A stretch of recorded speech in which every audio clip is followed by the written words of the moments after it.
నమస్కారం అండి, welcome to Suman TV. నేను గీతాంజలి. ముందుగా అందరికీ దేవీ శరన్నవరాత్రుల శుభాకాంక్షలు. అసలు దేవీ శరన్నవరాత్రులు మనం ఎందుకు జరుపుకుంటాం? ఈ నవరాత్రుల విశిష్టత ఏమిటి? ప్రత్యేకించి దుర్గా అమ్మవారు ఎలా ఆవిర్భవించారు? ఈ వివరాలు తెలుసుకుందాం. అలాగే నవరాత్రులు ఏ విధంగా మనం జరుపుకోవాలి? అఖండ దీపం వెలిగించాలా, కలశం పెట్టాలా, ఏ రోజున కదపాలి, అసలు ఈ 9 రోజుల పాటు ఎలాంటి నియమాలు పాటించాలి, వీటి గురించి వివరించేందుకు ప్రస్తుతం మనతో పాటు ఉన్నారు శ్రీ విద్యా ఉపాసకురాలు, లలిత పరివార్ ఫౌండర్, అలాగే ఎంతో మందికి లలిత ఎలా చదవాలి అనేది నేర్పిస్తున్నారు ఆన్లైన్ కోర్సుల ద్వారా. వారు ఉండడం రాయ్పూర్లో ఉన్నప్పటికీ భారతదేశంలో ఉన్న చాలా మందికి, ఇతర దేశాల్లో ఉన్న వాళ్ళకి కూడా ఆన్లైన్ ద్వారా నేర్పిస్తున్నారు. వారే అరుణా పేరి అమ్మగారు. వారితో మాట్లాడదాం, మరిన్ని వివరాలు తెలుసుకుందాం. అమ్మ నమస్కారం. శ్రీమాత్రే నమః. శ్రీమాత్రే నమః. ఎలా ఉన్నారమ్మా? బాగున్నానమ్మా. ముందుగా దేవీ శరన్నవరాత్రుల శుభాకాంక్షలు. మీకు కూడా నమ్మ శుభాకాంక్షలు. ధన్యవాదాలు చెబుతూ, మొదటి రోజున అమ్మవారు, ఈ నవరాత్రుల్లో మొదటి రోజు అమ్మవారు ఏ రూపంలో మనకి దర్శనమిస్తారు? అందరికంటే ముందు మనం అమ్మవారి దర్శనము, నవరాత్రులు తొలి రూపం తలుచుకునే ముందు అసలు నవరాత్రులు అంటే ఏమిటి, రాత్రిని ఎందుకన్నారు అది తెలుసుకోవాలి ముందు. రాత్రి అంటే దేనికి సంకేతము? అంధకారము, చీకటి. చీకటి అంటే మనలో ఉన్న అజ్ఞానం. తో ఈ 9 రోజుల్లోనూ అమ్మవారు ఈ నవరాత్రులు 9 రూపాల్లో వచ్చి మనలో ఉన్న ఆ అజ్ఞానాన్ని అమ్మవారు తీసేస్తుంది. అందుకే దానిని నవరాత్రులు అని చక్కగా సంబోధించారనమాట. 9 రూపాల్లో అమ్మవారిని మనం పూజిస్తాము, కొలుచుకుంటాం, పూజిస్తాము. అందరికంటే ముందు యా దేవీం సర్వభూతేషు శక్తి రూపేణ సంస్థిత నమస్తస్యై నమస్తస్యై నమస్తస్యై నమో నమః. అమ్మవారు శక్తి స్వరూపిణి. ఈ 9 రోజుల్లోనూ అమ్మవారిని మనము వివిధ రూపాల్లో కొలుచుకుంటాము. దీనిని దుర్గా నవరాత్రులు అంటాము. వేరు వేరు పద్ధతులను బట్టి, వేరు వేరు మందిరముల్లోనూ వాళ్ళ పద్ధతుల్ని బట్టి ఆ రూపాలని కొలుస్తారు. అమ్మవారి యొక్క రూపాలని, అలంకరణలు కూడా వేరువేరుగా ఉంటాయి. అందరికంటే ముందు ఇది దుర్గా నవరాత్రులు అని, దుర్గమ్మ వారు అని ఎందుకు మనం ఆ దుర్గా నవరాత్రులు అంటున్నాము? దాని వెనకాల ఒక చిన్న తెలుసుకునే కథ ఉంది. చెప్పండి. ఈ దుర్గా అమ్మవారు ఎలా ఆవిర్భవించారు అది మనకు తెలుసుకోవాలి కదా. ఈ దుర్గా అమ్మవారు మనకి ఆవిర్భవించడానికి వెనకాల ఉన్న కథ ఏంటంటే, 2 రాక్షసులు ఉండేవారు. రంభుడు, కరంభుడు అనే 2 రాక్షసులు ఉండేవారు. వారు పుత్ర సంతానం గురించి చాలా తపస్సు చేస్తారు. రంభుడేమో అగ్నిదేవుని తపస్సు చేస్తాడు, కరంబుడేమో నీళ్లలో నుంచి తపస్సు చేస్తాడు. ఆ కరంబుడిని మొసలి పట్టుకుని సంహరిస్తుంది. ఆ బాధ భరించలేక రంభుడు అనుకుంటాడు, ఇంకా నేను ఎందుకు జీవించాలని తను తపస్సు చేస్తూనే తనని తను మరణిద్దామని ప్రయత్నం చేస్తాడు. ఈ లోపల అగ్నిదేవుడు ప్రసన్నం అవుతాడు. నాయన ఏం కావాలి కోరుకో అంటాడు. ఈ రాక్షసుల యొక్క కోరికలమ్మ చాలా విచిత్రంగా ఉంటాయి. అంటే వాళ్ళ కోరికలు, వాళ్ళ పనులు అన్ని విచిత్రంగానే ఉంటాయి. ఈ రంభుడు అంటాడు, నాకు పుత్ర సంతానం కావాలి, అజేయుడు అవ్వాలి, మహా పరాక్రమశాలి, బలవంతుడై ఉండాలి, అలాంటి పుత్రుడు కావాలి అని కోరుకుంటాడు. అగ్నిదేవుడు తథాస్తు అంటాడు. ఈ రంభుడు అక్కడి నుంచి బయలుదేరేస్తాడు. అగ్నిదేవుడు ఇంకొకటి చెప్తాడు, ఎవరి మీదైతే నీ తొలి కామదృష్టి దేని మీద పడుతుందో దాని ద్వారా నీకు పుత్ర సంతానం కలుగుతుంది. కామదృష్టి ఎవరి మీద పడుతుందో దాని ద్వారా నీకు పుత్ర సంతానం కలుగుతుంది అని. రంభుడు అక్కడి నుంచి బయలుదేరి వస్తూ ఉండగా ఆ రంభుడి యొక్క కామదృష్టి ఒక మహిష మీద పడుతుంది. మహిష అంటే గేదె. మహిష మీద పడుతుంది. ఎప్పుడైతే ఆ కామదృష్టి పడిందో అది గర్భవతి అవుతుంది. ఆ మహిష నుంచి పుట్టిన ఒక రాక్షసుడి పేరు మహిషాసురుడు. తో ఆ మహిషాసురుడు కూడా చాలా, ఎందుకంటే వరం పొందాడు కదా, అజేయుడై ఉండాలి, చాలా పరాక్రమశాలి, బలవంతుడు. తో అతను కూడా తపస్సు చేస్తాడు బ్రహ్మగారిని. బ్రహ్మగారి గురించి గొప్ప కఠోరమైన తపస్సు చేస్తాడు. తపస్సు చేస్తే బ్రహ్మగారు ప్రత్యక్షమయ్యి, నాయన నీకు కోరిక ఏమిటి చెప్పు అని అడుగుతారు. వాడు కూడా చాలా విచిత్రమైన కోరిక, నాకు మరణం ఉండకూడదు, నేను మరణించకూడదు అని కోరుకుంటాడు. బ్రహ్మగారు అంటారు, పుట్టిన ప్రతి మనిషి కూడా మరణించక తప్పదు, మరణం మాత్రం ఉంటుంది, ఇంకేదైనా కోరుకో అంటారు. అప్పుడు వాడు ఆలోచించి, ఏ పురుషుడు చేతిలోనూ నేను మరణించకూడదు. ఎందుకలా అన్నాడు? మహిషాసురుడి దృష్టిలో స్త్రీ అంటే అబల. స్త్రీ ఏమిటి చంపుతుంది? స్త్రీలో శక్తులు ఏముంటాయి? చేయలేదు కదా. స్త్రీ అబల కాబట్టి దానిలో ఏ శక్తి ఉండదు. అందు గురించి స్త్రీని వదిలేశాడు. స్త్రీ మాట ఎత్తకుండా ఏ పురుషుడి చేతిలోనూ నేను మరణించకూడదు అని కోరుకుంటాడు. బ్రహ్మగారు వరం ఇస్తారు. అప్పటి నుంచి ఇంక వాడిలో ఒక రకమైన గర్వము, పౌరుషము, కోపము అన్నీ పెరిగిపోతాయి. ఎందుకంటే మంచి వరం దొరికింది. ఎవరినైనా తను సంహరించచ్చు, ఎవరి మీదైనా జయం పొందొచ్చు. ఏం చేస్తాడు? పూర్తి స్వర్గాధిపతి అయిన ఇంద్రుడి మీదకి, దేవతల మీదకి అతను వెళతాడు. వెళ్ళి అందరినీ కూడా చాలా కష్టాలు పెడతాడు, చాలా బాధలు పెడతాడు. ఆ స్వర్గాన్నంతా కూడా తను ఆధిపత్యం తీసేసుకుంటాడు. ఇంద్రుని ఓడించి స్వర్గాన్ని తన చేతిలోకి తీసుకుని అక్కడ స్వర్గాధిపతి కింద కూర్చుంటాడు. పాపం ఈ దేవతలందరూ కూడా చాలా బాధపడుతూ, ఎందుకంటే వాళ్ళ దగ్గర ఏ పోస్టు లేదు, ఏ పొజిషను లేదు. అందరూ కూడా ఏమీ లేకుండా ఈ బ్రహ్మగారి దగ్గరికి, విష్ణువు దగ్గరికి, శివుడి దగ్గరికి వస్తారు. ముగ్గురిని ప్రార్థిస్తారనమాట. మాకు ఇలాగా జరుగుతోంది, మీరు ఏదైనా మాకు దారి చూపించండి, మా ప్రార్థనను మన్నించి మాకు ఒక చక్కటి దారి చూపించండి అని మొక్కుకుంటారు. ఎప్పుడైతే శివుడు, బ్రహ్మగారు, విష్ణువు ఇదంతా చూస్తున్నారో పూర్తి బ్రహ్మాండం అంతా అల్లకొల్లోలం అయిపోయింది. అందరినీ కూడా ఎలాగ బాధ పెట్టాలో అస్తవ్యస్తం చేసేసాడు బ్రహ్మాండాన్ని. ఇంకా నేను తప్ప ఇంకెవరూ లేరు అనే స్థితికి వచ్చేసారనమాట. అప్పుడు బ్రహ్మ, విష్ణు, మహేశ్వరు ముగ్గురు కూడా ఆలోచించి వాళ్ళ తపోశక్తి నుంచి ముగ్గురు 3 శక్తి తీసుకొచ్చి ఒక స్త్రీ కింద సృష్టించారు. ధారపోసారు. వాళ్ళ ముగ్గురు శక్తి ధారపోసి ఒక స్త్రీ సృష్టించారు. ఆ స్త్రీవే దుర్గమ్మవారు. ఎప్పుడైతే ఈ 3 శక్తుల్లోంచి ఆ అమ్మవారు ఆవిర్భవించిందో అదే దుర్గా అమ్మవారి యొక్క ఆవిర్భవం. ఎప్పుడైతే అమ్మవారు ఆవిర్భవించిందో చాలా అందంగా మహాశక్తితోటి, ఎంతో శక్తితోటి చూస్తున్న వాళ్ళందరూ కూడా ఆశ్చర్యపోతున్నారు. ఈ రూపం ఏమిటి, ఈ శక్తి ఏమిటి, పవర్ ఏమిటి అని చెప్పి అక్కడున్న దేవతలు అందరూ కూడా ఆ అమ్మవారికి తన అస్త్రశస్త్రాలు అందిస్తున్నారు. అమ్మవారు 18 చేతులతోటి ఆవిర్భవించారు.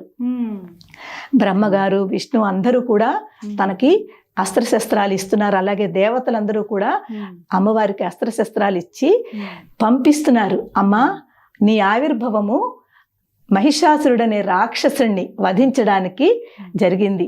నువ్వు తప్పకుండా తన మీద యుద్ధం చేసి నువ్వు ఆ యుద్ధం మీద విజయం పొందాలి అని చెప్పి ఆశీర్వచనం ఇచ్చి అమ్మగారికి చెప్తారు. ఆ దుర్గమ్మవారు ఏం చేస్తుంది? గట్టిగా నవ్వుతుంది. అంటే తన యొక్క ఆనందాన్ని బయటకి చూపిస్తుంది. దేని గురించి వచ్చిందో, ఎందుకంటే మహిషాసురుడనే అలాంటి రాక్షసుని తను వధ చెయ్యాలి. ఆ శక్తి స్వరూపము ఆవిడ ఒక గొప్పగా చక్కగా హాస్యం చేసి నవ్వుతుంది అనమాట. ఎప్పుడైతే నవ్విందో ఈ మహిషాసురుడికి ఆ నవ్వు వినిపిస్తుంది. ఇక్కడ నేను తప్ప ఇంకెవ్వరూ మాట్లాడే శక్తి, మాట్లాడే ధైర్యం ఎవరికీ ఉండదు కదా. అటువంటిది ఇక్కడ ఈ నవ్వు ఎక్కడి నుంచి వస్తుంది, ఎవరు నవ్వుతున్నారు ఈ నవ్వు అని తన దూతల్ని పంపుతాడు. ఆ దూతలు వచ్చి చూసి అమ్మవారి యొక్క రూపాన్ని, సౌందర్యాన్ని, ఆవిడ యొక్క శక్తిని చూసి ఆశ్చర్యపోయి వెళ్ళి చెప్తారు. ఒక స్త్రీ రత్నం అంటారు వాళ్ళు దాన్ని. ఒక స్త్రీ రత్నాన్ని చూసాము, చాలా శక్తితోటి ఉంది, చాలా సౌందర్యంతో ఉంది, ఆవిడ యొక్క నవ్వే మనకు వినిపిస్తోంది అది. మళ్ళీ దూతల్ని పంపిస్తాడు.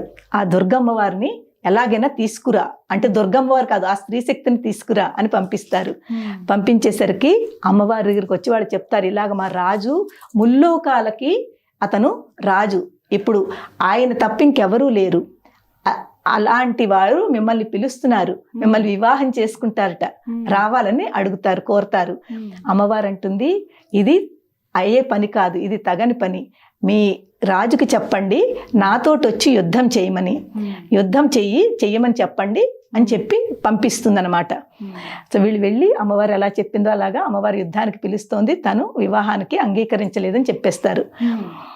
ఇలాగా ఈ 9 రోజులు కూడా అమ్మవారు తొలి రోజు ఆవిర్భవించింది, ఆశ్వీజ పాడ్యం రోజుని ఆవిడ ఆవిర్భవించింది. ఆశ్వీజ పాడ్యం నుంచి నవమి వరకు 9 రోజులు ఈ మహిషాసురుడికి అమ్మవారి మధ్య యుద్ధం జరిగింది 9 రోజులు. అందుకే ఈ 9 రోజులు కూడా అమ్మవారు 9 రూపాల్లో వస్తుంది, 9 రూపాల్లో మనం ఆవిడ్ని కొలుచుకుంటాము. అదే నవరాత్రుల యొక్క వెనకాల ఉన్న తత్వం అన్నమాట.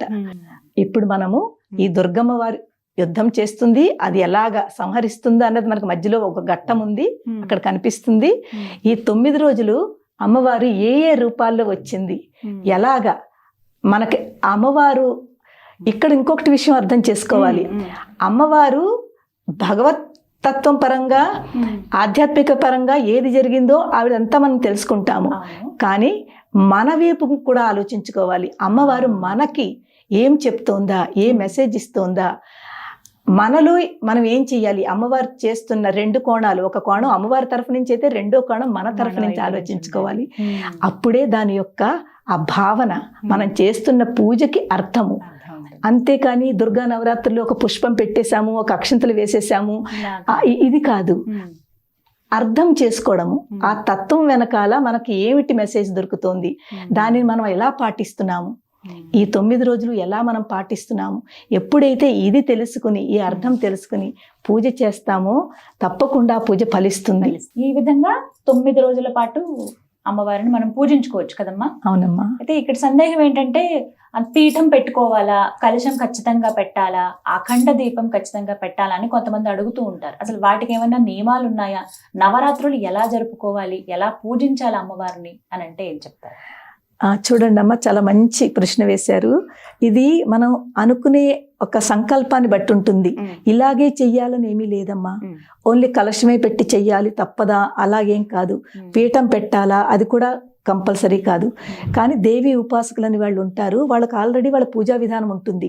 దాన్ని బట్టి నవరాత్రుల్లో వాళ్ళు ఈ 9 రోజులు నేను ఉపవాసం ఉంటాను, నేను ఇలా చేస్తాను అని వాళ్ళు సంకల్పించుకుంటారు పూజ ముందు. అలా చేస్తారు వాళ్ళు. కానీ అందరూ ఇలా చేయలేరు కదమ్మా, అందరూ అలాగే చెయ్యాలని ఏమీ అక్కడ మనకి రూల్ లేదు.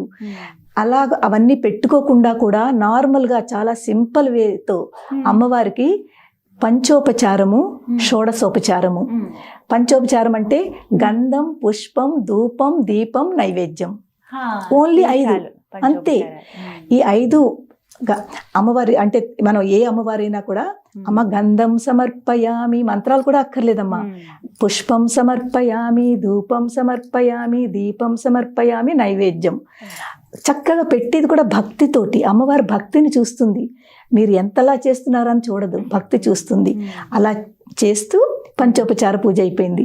చక్కగా అష్టోత్తరము జసా మనకు 9 రోజులు 9 అలంకారాలు అమ్మవారిని మనం పూజిస్తాము. తొలి రోజు బాలా త్రిపుర సుందరి, అలాగే రెండో రోజు మనకి దుర్గమ్మవారి, అలా పూజిస్తాం కదా. అష్టోత్తరాలు ఉన్నాయి, అన్నింటికి ఉన్నాయి. బాలా త్రిపుర సుందరి అష్టోత్తరము, వీలుంటే అష్టోత్తరం చదువుకోండి. అది కూడా లేదనుకోండి, చాలా చిన్నది. ప్రథమం శైలపుత్రీ చ, ప్రథమం శైలపుత్రీ చ, ద్వితీయం బ్రహ్మచారిణి, ద్వితీయం బ్రహ్మచారిణి, తృతీయం చంద్రఘంటేతి, తృతీయం చంద్రఘంటేతి, కూష్మాండేతి చతుర్థకం, కూష్మాండేతి చతుర్థకం, పంచమం స్కందమాతేతి, పంచమం స్కందమాతేతి, షష్టం కాత్యాయనీతి చ, షష్టం కాత్యాయనీతి చ, సప్తమం కాళరాత్రీతి, సప్తమం కాళరాత్రీతి, మహాగౌరీ చమష్టమం, మహాగౌరీ చమష్టమం, నవమం సిద్ధదాత్రీ చ, నవమం సిద్ధదాత్రీ చ, నవదుర్గాం ప్రకీర్తితాః, నవదుర్గాం ప్రకీర్తితాః, ఈ శ్లోకం అమ్మ. అంటే ఈ 9 రోజుల్లోనూ 9 రూపాల్లో అమ్మవారు వస్తుంది. ఇలా ఈ శ్లోకం చదువుకుంటే చెప్పలేని ఎనర్జీ, ఆ పవర్ అంతా మనలో వస్తుంది. చదువుకుంటేనే ఎనర్జీ వచ్చేస్తుంది. అంటే 9 రోజులు ఈ ఒక్క శ్లోకం చదువుకున్నా చాలమ్మా. మీకు ఇంకెక్కువ పూజలు దీని గురించి కాకుండా చాలా మందికి భక్తితో మంత్రాలు రావు కదా. సో ఇవన్నీ కూడా కుదరదు. పాపం సిక్ పీపుల్ ఉంటారు, అవును. వాళ్ళు ఇవి కూడా చేయలేరు. వాళ్ళకు ఒక ఒక్క నామము, ఒక మంత్రము, ఓం దేవి. మనకి తొలి రోజు ఏమిటి, బాలా త్రిపుర సుందరి కదా. ఓం దేవి బాలా త్రిపుర సుందరి అయి నమః. అంతే. ఏ రోజు దారు ఓం దేవి బాలా త్రిపుర సుందరి అయి నమః. అలాగా అనుకుంటే చాలు ఏమ్మా. ఇంత సింపుల్ గా మనం చేసుకుని మనం అనుకునే దాన్ని బట్టి ఉంటుంది. మన ఆరోగ్య అంటే మన శరీరం ఎంత సహకరిస్తుందో అంతే చెయ్యాలమ్మా. కుదిరితే చక్కగా కలశం పెట్టుకుంటారమ్మా. 9 రోజులు కలశం పెట్టుకునే ఆనమైతుంది. అఖండ జ్యోతి అంటే 9 రోజులు కూడా అది పూర్తిగా చక్కగా జాగ్రత్తగా వెలుగుతూ ఉండేలాగా 24 గంటలు రాత్రి కూడా వెలుగుతూ ఉండేలాగా అఖండ జ్యోతి పెట్టుకుంటారు. అలాగే అమ్మవారిని ఇలాగా 9 రోజులు కూడా అలంకరిస్తారు.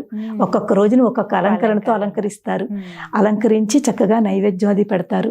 అది పద్ధతుల్ని పెట్టి. కానీ అలాగే చెయ్యాలని మాత్రం లేదు తల్లి. నేను చెప్తున్నాను కదా, భక్తితోటి ఒక పుష్పం పెట్టి ఒక నామం చదవండి. ఏమీ రాకపోతేనమ్మా అందరూ అమ్మవారే కదా. శ్రీమాత్రే నమః, శ్రీమాత్రే నమః, శ్రీమాత్రే నమః. అంతేనమ్మా. నిజం చెప్తున్నాను. నేను చాలా మందికి మా క్లాసెస్లో ఇదే చెప్తాను. అమ్మ మీరు ఏమీ రాదని బాధపడద్దు. ఇలాగే శ్రీమాత్రే నమః అదొక్కటి వచ్చుకోండి చాలు, ఇంకేం అక్కర్లేదు. అంతకంటానమ్మా, అంతా ఆవిడే కదా. ఈ 9 రోజులు కూడానమ్మా అమ్మవారు ఆవిర్భవించిన రోజు నుంచి ప్రకృతిలో దివ్యమైన శక్తులు ఉంటాయి. ఎంత చక్కటి ఆ శక్తులు ఉంటాయంటే, ఎందుకంటే ప్రకృతి అంటేనే అమ్మవారు. 9 రోజులు కూడా ఆ శక్తులు ఎంత ఎక్కువ యాక్టివ్గా ఉంటాయి, చాలా యాక్టివ్గా ఉంటాయి. ఎప్పుడైతే మనం ఇంట్లో ఒక దీపం పెట్టి అమ్మవారి నామస్మరణ చేస్తున్నామో ఆ బయట ఉన్న ప్రకృతికి మన ఇంట్లో మనకి ఆ కనెక్టివిటీ పెరుగుతుంది, కలుస్తాయి. ఇక్కడ ఉన్న ఈ శక్తులు మనం ఏదైతే మంత్రాలతో చేస్తున్నామో ఆ మంత్రాల నుంచి వచ్చే వైబ్రేషన్స్ శక్తి బయట శక్తులు కలుస్తాయి. కలిసి పూర్తి ఆ వాతావరణం అంతా కూడా చాలా శక్తివంతం అయిపోతుంది.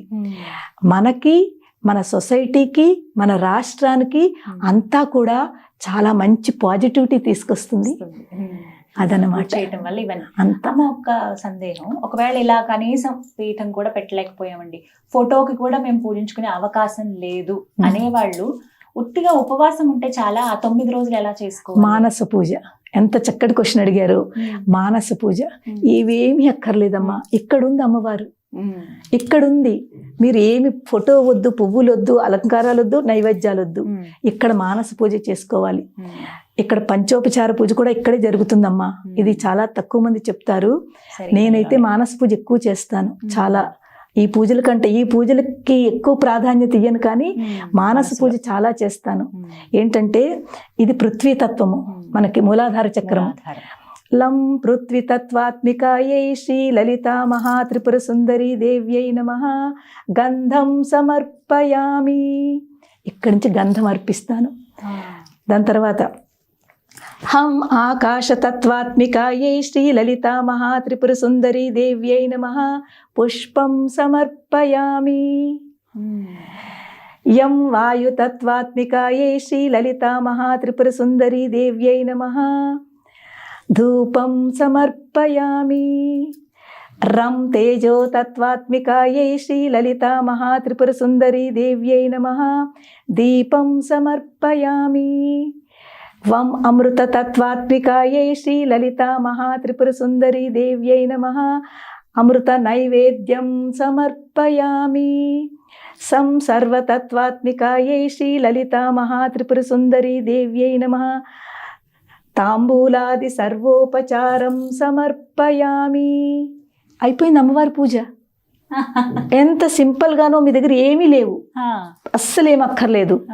మనలో ఉన్న ఈ ఏదైతే మన ఇంద్రియాలు ఉన్నాయో, మన చక్రాలు ఉన్నాయో, ఇక్కడే అమ్మవారు ఉంది. తో ఒక్కొక్క ఇంద్రియంతో అమ్మవారికి సమర్పణ ఎంత ఇలా ఈజీ చేసుకుంటే చెప్పండి, చాలమ్మా. చాలమ్మా. దానికంటే ఎక్కువ ఫలితం దీనికి కలుగుతుంది. ఆహా. నన్ను నమ్మండి, చాలా బాగా ఎందుకంటే నేను చెప్పారు. చేస్తాను. నాకు ఈ పూజతోటి ఎక్కువ నాకు ఆ అమ్మవారి యొక్క కనెక్టివిటీ పెరుగుతుంది. అంటే ఇలా ఎప్పుడైనా ఏ సమయంలో అయినా ఇలా చేసుకోవచ్చా? దీనికంటూ తప్పకుండా నియమం ఉందా? నేను ట్రైన్ లో కూడా ఇలా చేస్తాను. ఎందుకంటే ట్రైన్ లో ఇవన్నీ ఉండవమ్మా. అవును, అవకాశం జర్నీలో ఉండదు. ఉంటాను, ఫ్లైట్ లో ఉంటాను, ఉమ్. ఇవేమి ఉండవు మనకి. మనం తప్పకుండా మన లోపల ఉన్నదే అమ్మవారికి మనం సమర్పించుకుంటూ భక్తితోటి, ఆవిడ చూసేది ఇదే చూస్తుంది. ఇవన్నీ ఆవిడకి అక్కర్లేదు, నువ్వు ఎంత భక్తితో చేస్తున్నావు అన్నది కావాలి. చక్కగా ఇలా అయితే చాలా చక్కగా చాలా చేసుకోవచ్చు నమ్మకం. నవరాత్రులు అమ్మవారి ఇది అనుగ్రహం. ఇవన్నీ పోనీ లవం పృథ్వీతత్వాయక ఇవన్నీ అనుకోవడం కూడా రాదనుకోండి. ఉమ్. ఇక్కడి నుంచే అమ్మా నా సర్వస్వము నీకు ఇస్తున్నాను, నేనే నన్ను నీకు సమర్పించుకుంటున్నాను, ఉమ్. నన్ను నీకు సమర్పించుకుంటున్నాను అని చెప్పి శ్రీమాత్రే నమః అంతే. నన్ను నీకు సమర్పించుకుంటున్నాను అంటే ఇది సరెండర్, నా సమర్పణ నీకు ఇచ్చేసాను. నువ్వు ఏది అనుకుంటే అది అనుకుని అమ్మా శ్రీమాత్రే నమః నన్ను నీకు సమర్పించుకుంటున్నాను అంతే. ఇది ఒక్కటి చాలు. ఈ ఒక్క ఎవరైనా అనుకోవచ్చు, ఎవరికైనా సులువే ఇది, చాలా సులువు. వాళ్ళైనా పెద్దవాళ్ళైనా. దానికంటే ఎక్కువ దీనికి అమ్మవారు చాలా చాలా గమ్ముని పలుకుతుంది. ఒక్క సందేహం, ఒకవేళ అప్పుడు ఏమన్నా ఆడవారికి పీరియడ్స్ ఇబ్బంది టైంలో అయినప్పుడు, అలాంటి సమయం నవరాత్రుల్లో అడ్డంకి వచ్చింది అనుకోండి, అప్పుడు అసలు అమ్మవారిని ఎలా తలుచుకోవచ్చా? అమ్మవారిని మనసులో తలుచుకోవచ్చమ్మా, తలుచుకోవచ్చు. తప్పేమీ లేదు. మనము దీపం పెట్టము, పూజ చెయ్యము, ఇలాంటివి చేయం అవును, కాబట్టి చెయ్యం. పవిత్రము. ఎందుకంటే మనము ఈ టైంలో వేరేగా మన యొక్క బాడీ అంతా కూడా వేరే రకంలో ఉంటుంది కాబట్టి మనము ఈ పూజలు అది చెయ్యము. కానీ మనసులో తప్పకుండా అమ్మవారిని తలుచుకోవచ్చును. మీరు చక్కగా శ్రీమాత్రే నమః శ్రీమాత్రే నమః మనసులోనే తలుచుకోండి. మీకు అయ్యో నేను పూజ చెయ్యట్లేదే అన్న బాధ కూడా ఉండదు. ఉపవాసం ఉండొచ్చా అమ్మ? ఉండొచ్చమ్మా. ఉపవాసం ఉండడానికి అది మనం రెండు రకాలుగా తీసుకోవచ్చును. ఒకటి ఆధ్యాత్మిక పరంగా నేను ఈరోజు ఉపవాసం ఉంటాను అనేది, ఒకటి శారీరకంగా సైంటిఫికలీ కూడా మనకు ప్రూఫ్ చేశారు ఉపవాసం మన శరీరానికి ఎంత మంచిదో. ఆ ఉపవాసం చేస్తే కూడా అమ్మవారు మీద తప్పకుండా వింటుంది, తప్పకుండా చేయొచ్చు. ఒకవేళ కుదరదు, ఇప్పుడు 5 రోజులు కదమ్మా, 5 రోజుల తర్వాత మనం పూజ 4 days ఏనమ్మా, 5th day చేసుకోవచ్చు. 5వ రోజు చేసుకోవచ్చు, 4 రోజులే. ఇప్పుడు ఆఖరి 3 రోజులు అలా చేసుకోవచ్చా? తప్పకుండా మధ్యలో వస్తాయమ్మా మన ఆడవాళ్ళకి. ఎందుకంటే ఇది కూడా అమ్మవారే, ఆవిడ అన్ని చూస్తోంది, ఆవిడ అన్ని వింటుంది. కొంతమంది అయితే అంటారు అసలు మీరు ఎందుకు ఇవన్నీ పాటిస్తున్నారు, అమ్మవారే కదా ఆవిడే చూసుకుంటుంది అని కొంతమంది చేస్తారు. అది అలా చేసేవాడు కూడా ఉన్నారు. కానీ ఓన్లీ 4 days మీరు ఆపి 5th day నుంచి, అంటే ఫస్ట్ 1-2 రోజులు చేసిన తర్వాత అడ్డంకి వచ్చింది అనుకోండి, ఆ 4 రోజులు ఆగి 5వ రోజు నుంచి యాజ్ యూజువల్ గా ఎలా ఉందో అలా చక్కగా చేసుకోండి. ఆఖరి 3 రోజులు కూడా చేసుకోవచ్చు. తప్పకుండానమ్మా. మీకు ఈ 9 రోజులు కూడా ఫలితం దక్కుతుంది. ఎందుకంటే అడ్డంకు మనం కావాలని అనుకుంది కాదు, అది బై నేచురల్ గా వచ్చింది, అమ్మ ఇచ్చింది. ఆఖరి రోజు నీ కదపడం అవన్నీ ఎలా అమ్మ మరి? అదే చెప్తున్నాను కదమ్మా. యాక్చువల్లీ ఈ అమ్మవారిది మనం కలశం దీన్ని ఏదైతే ఎంత భక్తితో మనం అన్ని పెట్టామో అందులో కూడా భక్తి ఉండాలి. కలశం ఎందుకు పెడుతున్నాము, దాని వెనకాల కూడా చాలా పెద్ద ఇది ఉంది.